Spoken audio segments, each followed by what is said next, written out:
Break के बाद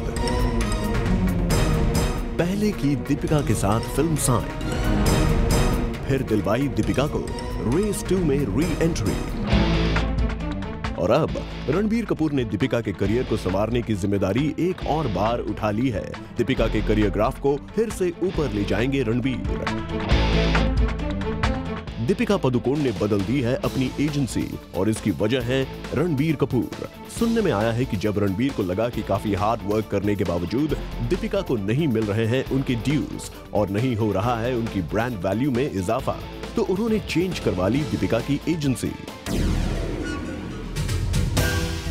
रणबीर को उनके करियर की शुरुआत से ही ये एजेंसी हैंडल करती आई है, जिसका काम रणबीर की ब्रांड वैल्यू को बनाए रखना और उन्हें एंडोर्समेंट्स और फिल्म्स के मामले में अच्छी रकम दिलवाना है। दीपिका इससे पहले अतुल कसबेकर की एजेंसी का हिस्सा रही हैं, लेकिन अब वो शिफ्ट हो गई हैं रणबीर की एजेंसी में। सुनने में आया है कि इसके पीछे बहुत बड़ा रीजन है रणबीर कपूर। सोर्सेस की माने तो रणबीर के सजेशन पर ही ब्रांड दीपिका अब उनकी ही एजेंसी की क्लाइंट है। इस एजेंसी से जुड़े इन स्टार्स की कहानी में एक ट्रायंगल भी है। इस त्रिकोण का थर्ड एलिमेंट है Siddharth Mallya.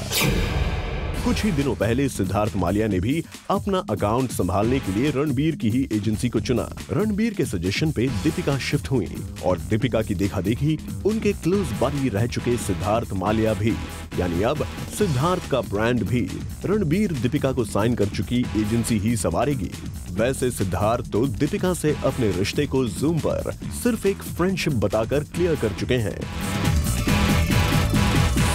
In life, I'm always a believer that, and I've always told girlfriends, past and present in life, that they should always be friendly with their exes. I'm friendly with my ex-girlfriend from university. I always believe that, look, relationships are always going to end one way or another unless, you find that special one that you settle down with the rest of your life. और रणबीर हो या फिर दीपिका, दोनों एक साथ एक दूसरे से काफी कंफर्टेबल हैं। ये बात भी दोनों ने एक्सक्लूसिवली जूम को ही बताई।